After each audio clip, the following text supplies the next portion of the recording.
Hello प्यारे बच्चों, मैं रामनिवास दयाल सुमित शिक्षण संस्थान यूट्यूब चैनल में आपका हार्दिक स्वागत करता हूं।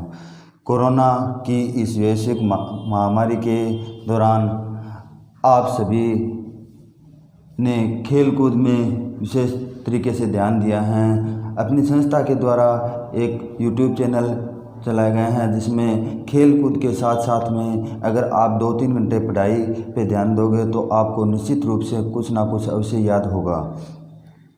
तो पीछे 4-5 दिन पहले हमने विज्ञान की कुछ बेसिक परिभाषाएं की थी। उन परिभाषाओं में परमाणु, अणु, तत्व, यौगिक, मिश्रण किसे कहते हैं, विज्ञान किसे कहते हैं। इनके अलावा हमने 1 से 15 तक परमाणु क्रमांक भी ज्ञात कर लिए थे कि 1 नंबर से लेकर के 15 नंबर तक परमाणु क्रमांक कौन कौन से हैं, उन परमाणुओं का प्रतीक क्या है, परमाणु का संयोजकता कितनी है, परमाणु का इलेक्ट्रॉनिक खंडन क्या होता है।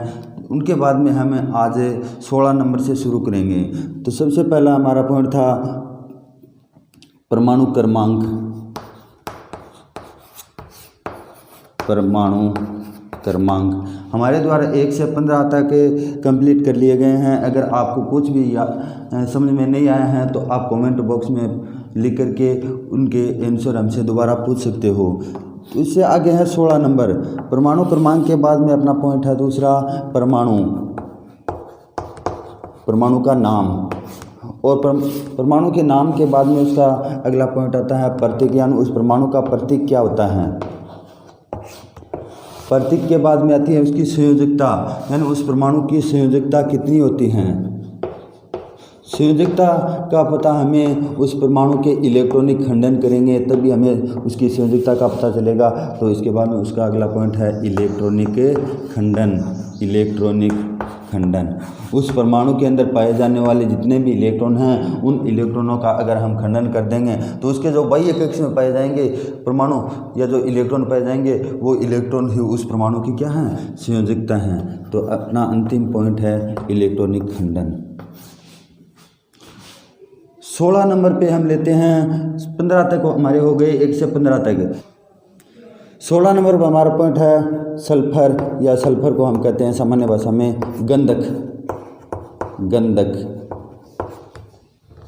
सल्फर या गंधक का प्रतीक होता है एस के द्वारा हम इसे प्रदर्शित करते हैं। अब इसका हमें इलेक्ट्रॉनिक खंडन करेंगे 16 का। तो इलेक्ट्रॉनिक खंडन करने पर हमारे पास क्या प्राप्त होता है 2, 8 और 2 कितने हो गए 10। और उसके बाद में अंत में आ जाएंगे हमारे पास 6। जिसके बाह्य कक्ष में 6 इलेक्ट्रॉन है उसकी संयोजकता 2 होगी, या तो धनात्मक और ऋणात्मक दोनों प्रकार की होगी। तो इसकी संयोजकता धनात्मक कितनी होती हैं, ऋणात्मक कितनी होती हैं। अगर अष्टक नियम के आधार पर लेंगे 8 में से अगर जो बाह्य कक्ष में इलेक्ट्रॉन उसको घटाते हैं तो संयोजकता प्लस में आएगी। अगर 4 से घटाएंगे इनको तो उनकी संयोजकता माइनस में आएगी। तो 4 में से अगर 6 घटाएंगे तो इसकी संयोजकता -2 आ जाएगी। और 8 में से अगर 6 घटाते हैं तो इसकी संयोजकता आ जाएगी +2। 16 नंबर के बाद में अपना 17 नंबर परमाणु क्रमांक आता है क्लोरीन। क्लोरीन परमाणु का प्रतीक होता है अपना Cl। क्लोरीन को हम किससे प्रदर्शित करते हैं, Cl के द्वारा प्रदर्शित करते हैं। तो इसका इलेक्ट्रॉनिक खंडन करेंगे हमारे पास आएंगे 2, 8 और 8, 2, 10 और 7, 17।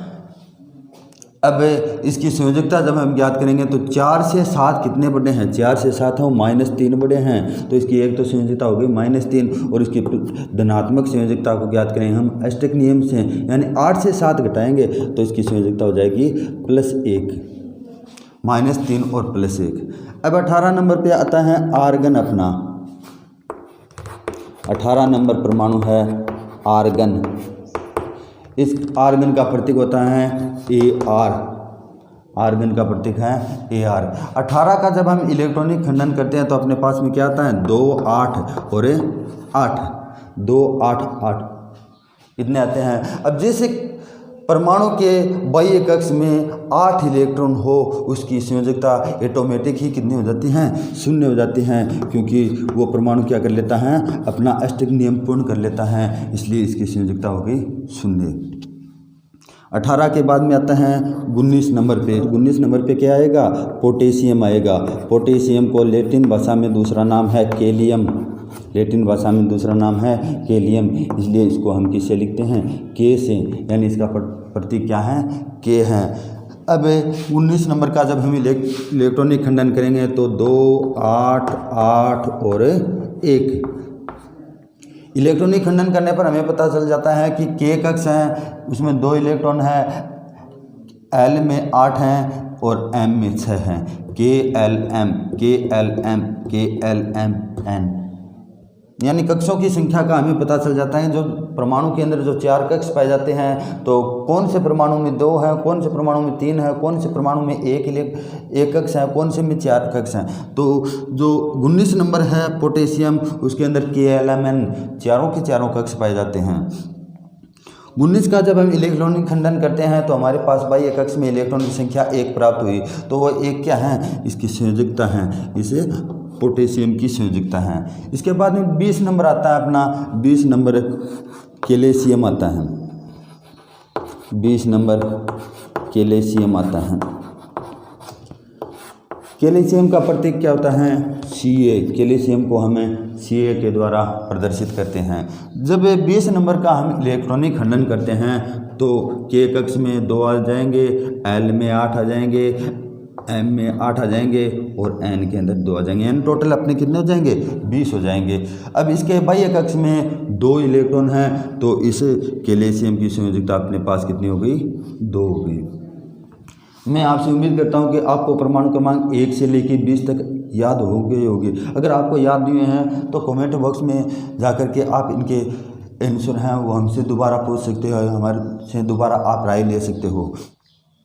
हम एक बार परमाणु क्रमांक हैं 1 से 20 तक दोबारा रिवीजन कर लेते हैं। तो सबसे पहला अपना परमाणु है हाइड्रोजन, 2 नंबर है हीलियम, 3 नंबर है लिथियम, 4 नंबर है बेरिलियम, 5 नंबर है बोरॉन, 6 नंबर है कार्बन, 7 नंबर है नाइट्रोजन, 8 नंबर है ऑक्सीजन, 9 नंबर है फ्लोरीन और 10 नंबर है अपना नियोन।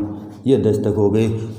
तो 1 नंबर पे हाइड्रोजन है अपना परमाणु क्रमांक 1, 2 नंबर हीलियम का है, 3 नंबर लिथियम का है, 4 नंबर बेरिलियम है, 5 नंबर पे बोरोन आता है, 6 नंबर पे कार्बन आता है, 7 पे नाइट्रोजन और 8 पे ऑक्सीजन आ जाता है, 9 पे फ्लोरीन आ जाता है, 10 पे नियोन आ जाता है। अब 11 नंबर से हम शुरुआत करते हैं। तो 11 नंबर पे अपना आएगा सोडियम, 11 नंबर पे सोडियम, 12 पे आ जाएगा मैग्नीशियम, 11 नंबर पे सोडियम आएगा, 12 नंबर पे मैग्नीशियम आएगा, 13 नंबर पे आ जाएगा अपना एल्यूमिनियम, एल्यूमिनियम आएगा अपना 13 नंबर पे, 14 नंबर पे आ जाएगा अपना सिलिकॉन,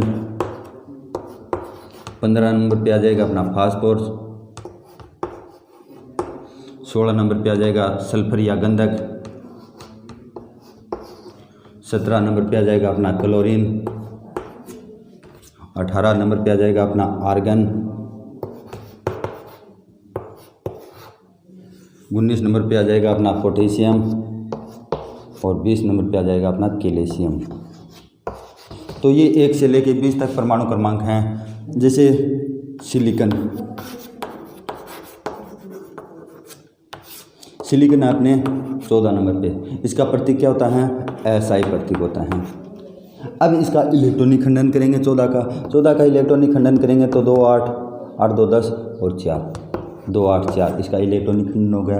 अब हम इसका क्या करेंगे, ब्लॉक के आधार पर इलेक्ट्रॉनिक विन्यास लिखेंगे। जिस हिसाब से हमने मैग्नीशियम का लिखा था उसी हिसाब से हम सिलिकॉन का लिख रहे हैं। तो सबसे पहले हम लिखेंगे 1s के ऊपर गार लगाएंगे 2, उसके बाद में दूसरी लाइन चालू हो जाती है तो कोमा लगा देंगे। उसके बाद में लिखेंगे 2s के ऊपर भी हम कितना लिखेंगे, 2 ही लिखेंगे। उसके बाद में 2s के आगे आता है 2p के ऊपर कितने लिखेंगे, 6, क्योंकि 2s और 2p के अंदर कितने आते हैं, टोटल 8 आते हैं। तो 2s और 2p के ऊपर कितने लिखने, 2s के ऊपर 2 लिख देंगे और 2p के ऊपर 6 लिख देंगे।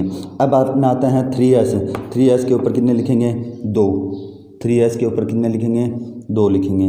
2 के बाद में ये कितने हो गए, 2, 2, 4, 4 और 6, 10, 10 और 2, 12। बाकी जो बचेंगे वो 3p के ऊपर आ जाएंगे। तो 3p के ऊपर अपने कितने आएंगे, कोमा नहीं लगाएंगे। 3p के ऊपर कितने आ जाएंगे अपने, 2, 2, 4, 4, 6, 10, 10, 2, 12 और 12 में घटा लो 14 में से 2 बज गए। तो ये अपना हो गया सिलिकॉन का इलेक्ट्रॉनिक विन्यास ज्ञात। इसके अलावा एक उदाहरण और कर लेते हैं ताकि आपको और अच्छी तरीके से समझ में आ जाए। तो अपन करते हैं आर्गन। आर्गन है, अपन करते हैं आर्गन। आर्गन 18 नंबर पे है, 18 नंबर परमाणु क्रमांक है आर्गन। इसका जब हम इलेक्ट्रॉनिक खंडन करेंगे तो 2 8 और 8 होंगे, 2 8 और 8 होंगे। अब अपने को याद ये होना चाहिए कि जिस परमाणु के बाह्य कक्ष में 8 इलेक्ट्रॉन होते हैं उस परमाणु की एटॉमिक की संयोजकता कितनी होगी? 0। यानी आर्गन की संयोजकता हमेशा कितनी होती है? 0 होती है। अब आर्गन को लिखते हैं अपने AR से, यानी प्रतीक इसका क्या है? AR। अब इनका ब्लॉक के आधार पर इलेक्ट्रॉनिक विन्यास ज्ञात करते हैं। आर्गन का ब्लॉक के आधार पर इलेक्ट्रॉनिक विन्यास ज्ञात करते हैं। ब्लॉक के आधार पर इलेक्ट्रॉनिक विन्यास आर्गन का कैसे ज्ञात करेंगे? सबसे पहले अपन लिखते हैं 1s। 1s के ऊपर 2 लिखेंगे, लाइन खत्म हो गई, कोमा लगा देंगे। उसके बाद में 2s लिखेंगे, 2s के ऊपर भी 2 लिखेंगे। अब 2s वाली लाइन में अपने को याद रखना है कि p के ऊपर 6 आता है तो 6 ही लगाना है। तो उसके बाद में 2p है, 2p के ऊपर भी अपन क्या लिख देंगे? 6 लिख देंगे। अब तीसरी लाइन है, कोमा लगाएंगे, 2 2 4 4 और 6 10, 10 हुए हैं, बाकी 8 बच गए। तो 8 और लिखने अपने को, 8 लिखने के लिए हम क्या करेंगे? 3s के ऊपर भी 2 लिख देंगे, बाकी बच गया 3p के ऊपर 6 लिख देंगे। तो अपने पास टोटल शायद 18 हो गए होंगे। 2 2 4 4 और 6 10 10 2 12 12 और 6 18। ये अपना आर्गन का इलेक्ट्रॉनिक विन्यास हो गया। तो इस आधार पे अपन 1 से 20 तक परमाणु क्रमांक हैं उनके इलेक्ट्रॉनिक विन्यास ब्लॉक के आधार पर ले सकते हैं। आप अगर मेहनत करोगे तो शायद आपको अवश्य याद होगा, और आपको मैं उम्मीद करता हूं कि आपको निश्चित रूप से अपनी नोटबुक के अंदर ज़्यादा से ज़्यादा मात्रा में, मैंने 2 या 3 उदाहरण बताए हैं, आपको 20 उदाहरण निश्चित रूप से आज के दिन में करने चाहिए। अगर 1 या 2 घंटे आप तैयारी करते हो तो 1-2 घंटे के अंदर आपको इलेक्ट्रॉनिक विन्यास ज्ञात करने हैं, 1 से 20 तक याद हो जाएंगे। अगर फिर भी याद नहीं होते हैं तो आप हमसे कमेंट बॉक्स में इसका आंसर पूछ सकते हैं। लेकिन आप अपने दोस्तों और सहेलियों को ज़्यादा से ज़्यादा मात्रा में वीडियो को शेयर करना, सब्सक्राइबर करना और लाइक ज़रूर करना। धन्यवाद।